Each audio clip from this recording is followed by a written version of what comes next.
저는 박근혜 7시간 들으면서 눈물이 나더라고요. 혹시나 하면서 기다리다 죽어갔을 아이들에게 너무 미안했습니다. 정치자 남성남님 이런 문자들 지금 들어오고 있는데 권영철 선임 기자. 네. 예.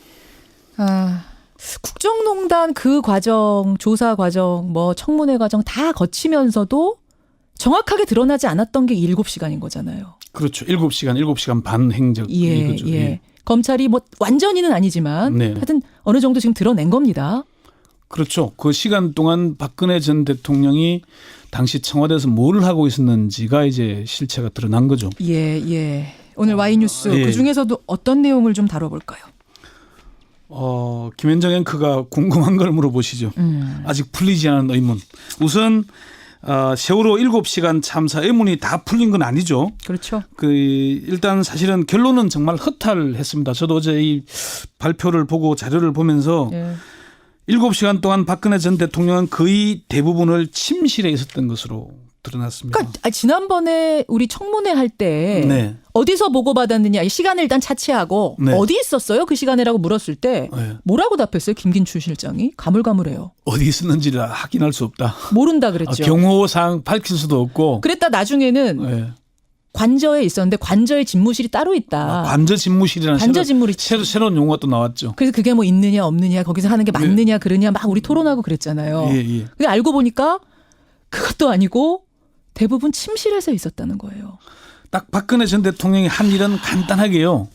10시 20분쯤에 안봉근 비서관이 쫓아와서 다급하게 막 대통령님 여러 차례 부르니까. 자, 잠깐만요. 네. 다시 한번 정리하겠습니다. 네.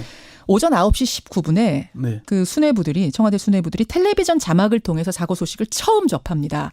그리고 상황 보고서만 만드는데 40분이 흘러갑니다. 10시에 보고서가 작성이 됐답니다. 이거를 듣고 아무리 전화를 해도 안 받는 거예요, 대통령이. 네. 일단은 전화로 급히 보고를 해야 되는데 저 침실에 있는 대통령이 아무리 해도 안 받으니까 그걸 갖고선 달려갔다는 거죠. 누가 달려갔어요? 아니 이제 안봉근 비서관한테 전화를 했죠. 예. 좀 보고를 받게 조치해 달라라고 했고 예. 일부가 완성이 되니까 상황병이 쫓아가서 상황병이 예, 경호관을 통해서 그 요리하는 담당하는 김마급 씨한테 줬다. 예. 그냥 주니까 받아서 대통령한테 보고한 게 아니고 예. 그거를 침실 앞 탁자에 올려놨다. 요게 일보가 이렇게 된 겁니다. 그러니까 탁자가 일보를 보고를 받은 거죠. 탁자 보고였습니까? 네. 일보가 10시 네. 20분에 탁자 보고가 이루어진 겁니다, 여러분. 네. 그리고 그 비슷한 시간에 그러면 잠깐만요. 예. 그러면 탁자에다 놓고 네. 똑똑 두드리지도 않고 그냥 간 거예요?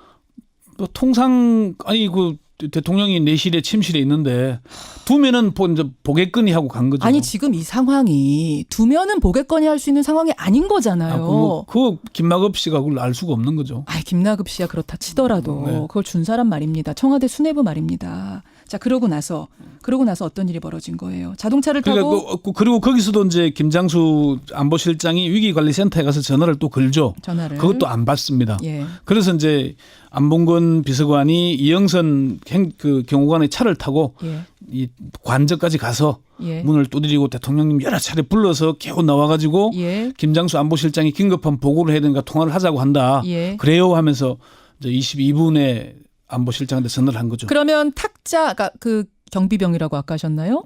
상황병. 상황병이 전령. 일단 이 일보 보고서 들고선 탁자에 놓은 게 10시 그건 김마급 씨가 놓은 겁니다. 예, 들고 가서 네, 들고 네. 가서 10시 19분에서 20분 사이에 탁자 보고가 이루어졌고 거의 동시에 뭐 김장수 실장도 출발을 한 거예요. 아니요. 김장수 실장은 안 갔고 안봉근 비서관이 처음 대통령님께서 전화를 안 받는다. 이게 이제 김장수 실장이 전화를 오니까 예. 상황이 좀 긴박하다 싶으니까 쫓아간 거죠. 그렇죠. 그렇게 해서 10시 22분에 탁자에 있는 거 들고선 들었는지 안 들었는지는 모르겠지만은 저건 김장수 실장에게 전화를 해서 지시했다는 걸 보니까 최소한 그걸 받거나 예. 뭐 그래 안봉근 비서관이 뭐라고 얘기했거나 두드려가지고 말을 했거나 네네. 어쨌든 첫 김장수 박근혜 두 사람의 전화 통화는 10시 22분입니까? 그 내용 그렇죠. 10시 22분입니다. 첫 통화가. 그래요. 이게 첫 지시인 셈입니까? 보고자 지시. 그렇죠. 그게 8시 8시 52분에 이제 세월호가 기울기 시작했고 예. 54분에 이제 119 신고가 됐고 예. 57분에 목포 해양경찰서가 해경 1, 2, 3정에 네. 전화해서 사고 현장으로 이동 지시를 했는데 사고가 일어난 지 1시간 30분이 지나서야 이제 그렇게 된 거죠. 다시 정리하겠습니다. 10시 22분에 대통령의 목소리를 처음 듣습니다. 네. 수뇌부가요. 10시 25분에 국가안보실이 관계부처에다가 대통령 지시사항입니다. 라고 얘기를 하고요. 네네.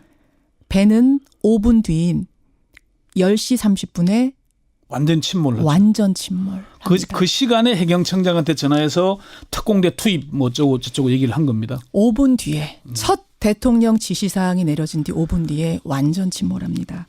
그런데 그때서부터라도 대통령이 분주하게 움직였으면 모르는데 이게 사실은 이게 100번 양보를 하도록 이런 상황 아니겠습니까? 대통령이 건강이 좋지 않아서 일보를 늦게 받았다 손 치더라도 안보실장과 통화를 한 직후부터는 바쁘게 움직여야 되잖아요. 그러니까요. 근데 안보실장 통화하고 해경청장 통화한 뒤에 2시 15분 최순실 씨가 들어와서 회의할 때까지 3시간 반 동안 아무것도 한 게 없습니다. 그 10시 22분에 그 첫 뭐 보고 겸 지시 전화 통화 후에는 2시까지 최순실 씨 올 때까지 아무것도 없었어요. 해경청장과 10시 30분 8분 뒤에 통화한 거요. 딱 두 건 통화 외에는 또 아무런 조치가 없었던 것이죠.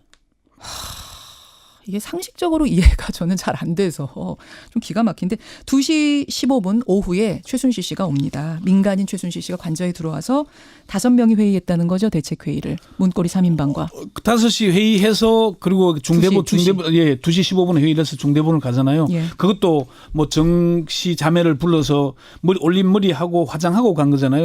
2시 15분에 회의하고 2시 53분에 올림머리하고 4시 33분에 관저에서 나와서 5시 15분에 중대본에 도착합니다. 당시 중대본 가서 한 얘기 잠시 한번 들어보시죠. 예. 그리고 지금 이제 5시가 넘어서 그 일몰 시간이 가까우는데 어떻게든지 일몰 전에 그 생사 확인을 해야 하지 않겠는가 그런 생각입니다. 다 그렇게 구명조끼를 학생들 일몰 시간이 가까워 와서야 움직인 대통령이 일몰 시간이 되기 전에 뭐 어떻게 해야 된다 이렇게 얘기를 하고 마는 거죠.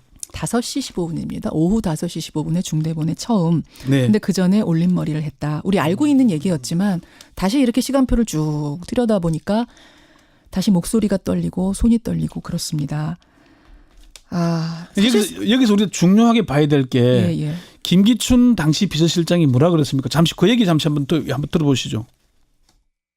아침에 일어나셔서 주무실 때까지가 근무 시간이고 어디에 계시든지 간에 직무를 하고 계시고 관저도 집무실의 일부인 것이 틀림없습니다. 이렇게 얘기를 했는데 예. 5시에 중대본 가기 전까지 조치를 한 거는 딱 전화통화 2번. 예. 이게 전부였죠. 그리고 최순실 씨 문고리 3인방 5명이 회의를 했습니다. 지금 청와대 비서실도 뭐고 장관들은 뭐 하는 사람들이고 예. 대통령은 그게 필요가 없는 거죠. 결국 최순실만 있으면 되는. 최순실의 한마디가 떨어지기 전까지는 아무것도 안 하고 있었던 대통령. 네. 4422님이 그럼 최순실 올 때까지 적어도 머리라도 하고 있지.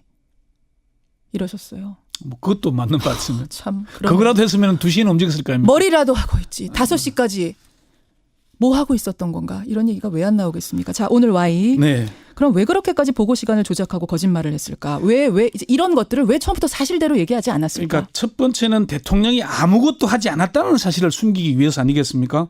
당일 대통령이 출근하지 않은 채 관저에 머무르는 바람에 보고 시간도 놓치고 골든타임도 놓치고 이게 드러나면 그게 국회에서 계속 추궁이 됐었잖아요. 유족들이 문제를 제기를 했고요.